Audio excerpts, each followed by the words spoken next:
가장 중요한 것이 균형이라고 보시면 좋을 것 같아요. 일단 바이든 대통령은 바이 아메리칸 선언, 즉 이 자국 우선주의를 강조를 하면서 미국에서 배터리를 만들고 자동차를 만들어서 판매하라는 것이 일종의 보이지 않는 압력이라고 볼 수가 있어요. 그러다 보니까 조지아주에다가 전기차 전용 공장을 짓기로 결정을 했습니다. 상대적으로 국내 같은 경우에는 새로운 이 자동차 공장을 지은 경우가 거의 30년이 다 돼가는 게 현대차라고 볼 수가 있었는데, 그런 측면에서 이 해외의 공장과 더불어서 국내에도 이 전용 공장을 만들어서 균형을 잡겠다라고 보시면 좋을 것 같아요. 또 최근에 들어와서 노조에서 가장 강조하던 첫 번째 조항이 국내에다가 전기차 전용 공장을 지어라 라는 요소가 첫 번째였었고요. 두 번째가 이 기술직이나 아니면은 생산직의 새로운 이 직원을 뽑아라라는 것이 두 번째 사항이었습니다. 따라서 균형을 맞추기 위해서 현대차 입장에서는 29년 만에 국내에다가 자동차, 전기차 전용 공장을 만들고 또 생산직을 비롯한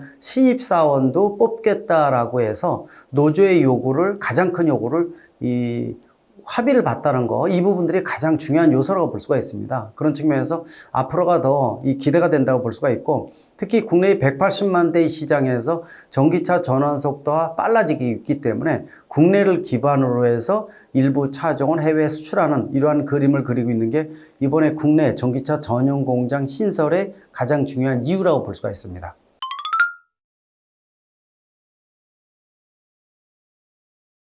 작년부터 나온 아이오닉 5를 기반으로 하는 부분들은 현대차 그룹의 이 GMP라는 전기차 전용 플랫폼입니다. 완성도가 워낙 뛰어나서 글로벌 시장에서 이러한 모델들은 상을 휩쓸 정도로 인기를 많이 끌고 있어서 차량용 반도체 부족으로 신차 공급이 부족한 부분들이 아쉬운 부분이지만은 그만큼 인기를 많이 끌고 있다는 겁니다. 이번에 전기차 전용 공장을 국내에서 신설을 하게 되면은 아마 이 GMP에서 나오는 나머지 파생 기종들, 특히 아이오닉 7이라든지 또 제네시스 같은 경우에도 2025년까지 전 차종을 전기차로 출시하겠다고 이미 현대차에서 발표를 했습니다. 아마 이런 차종을 본격적으로 전용 공장에서 만들 것으로 보고 있습니다. 물론 이번 합의에서 아직까지 전용 공장의 위치라든지 규모에 대해서는 아직 합의를 보지는 않았어요. 그런 부분들은 사측에 맡긴 것이죠. 그래서 아마 사측에서도 울산을 중심으로 해서 아마 상당히 많이 고민할 것으로 보고 있는데, 전용 공장을 통해서 좀 더 완성도 높고 글로벌 시장에서 통할 수 있는 세계 최고 수준의 전기차가 더더욱 다양하게 출시될 것으로 좀 보고 있어서 기대감이 상당히 높아지는 현황이 지금이 아닌가라는 측면에서 2025년에 전용 공장의 역할이 더 중요해질 것으로 예상을 하고 있습니다.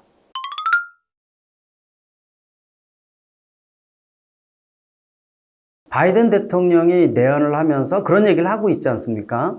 이재용으로 시작해서 정의선으로 끝났다. 이게 무슨 얘기냐면은 반도체라든지 미래 모빌리티에 대한 중요성을 바이든 대통령이 인식을 하면서 자국의 투자를 다 유치를 했었거든요. 따라서 바이든 대통령 내한한 이후에 이 미국에다가 전기차 전용 공장을 조지아주에다가 준공을 하겠다라고 약속을 하고 동시에 발표하는 것이 약 64조 원 정도를 국내에다 투자를 하겠다 이렇게 얘기를 했습니다. 그 64조 원에는요, 내연기관 효율화라든지 활성화나 아니면 또 그 밖에 전기차라든지 다양한 모델들을 위해서 국내에서 투자를 하겠다라는 뜻인데, 해외 투자와 더불어서 국내의 균형을 잡기 위한 하나의 발걸음이지 않았느냐 이렇게 좀 보고 있습니다.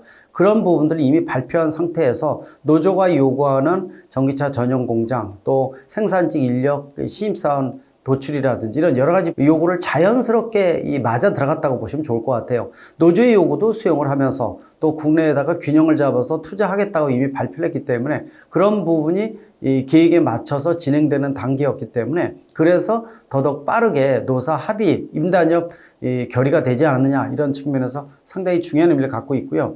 또 현대차 그룹 자체가 국내에서 차지하는 부분들이 전체 신차 시장의 80%를 차지를 하고 있기 때문에, 특히 최근에 들어와서 매년 정부에서 보조금을 주면서 전기차를 기하급수적으로 증가하고 있다는 거죠. 그런 측면에서 또 완성도 좋은 전기차가 국내는 물론 글로벌 시장에서도 최고의 인기를 끌고 있는 모델들이기 때문에 앞으로 이 테슬라가 세계 시장에서 아직 독주를 하고 있지만은 아마 전기차에 대한 이 글로벌 시장의 주도권을 현대차 그룹이 지휘고 갈 수 있는 이런 기반이 국내의 전기차 전용 공장이 아닌가라고 보고 있습니다. 그런 측면에서 더더욱 기대가 되고요. 또 빠른 시간 내에 임단협이 합의가 됐다는 것은 더더욱 안정된 생산을 위한 중요한 발걸음이지 않느냐 이렇게 보고 있습니다.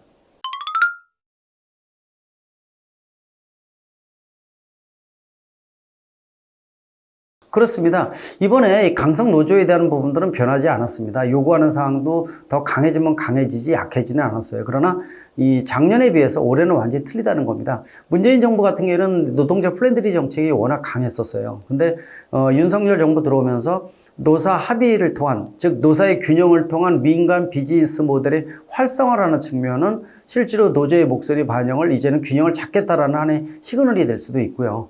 또 전기차로 전환이 되면서 생산직의 30%를 업종 전환이나 전환 교육을 시켜야 되는 이런 상황에 있어서 굉장히 노사의 양측의 입장이 갈리는 부분이 많았습니다. 근데 말씀드린 대로 국내 투자의 활성화라는 것을 이미 현대차그룹에서 발표를 했었고, 또 이 균형을 잡기 위해서 국내의 전기차 전용 공장 신설이라든지 또 생산직 신입사원을 뽑겠다라는 부분들, 이런 부분들은 노조의 요구를 적극적으로 수용했다고 볼 수가 있기 때문에 빠른 시간 내에 합의를 봤다는 것은 더더욱 의미가 있고요. 현대차, 기아차가 이렇게 합의를 보면서 아마 다른 기업의 금속노조라든지 다른 사람의 끼치는 영향도 상당히 긍정적이지 않을까라는 측면에서 의미가 있는 합의고, 또 현대차 입장에서는 4년 무분교라는 의미 있는 결과를 도출했다는 거, 또 차량용 반도체가 부족한 상황에서 신차 공급이 어느 때보다도 가장 중요한 시점이어서 이때 노사 분규가 생기게 되면 상당히 치명적이라는 것도 노사 양측에서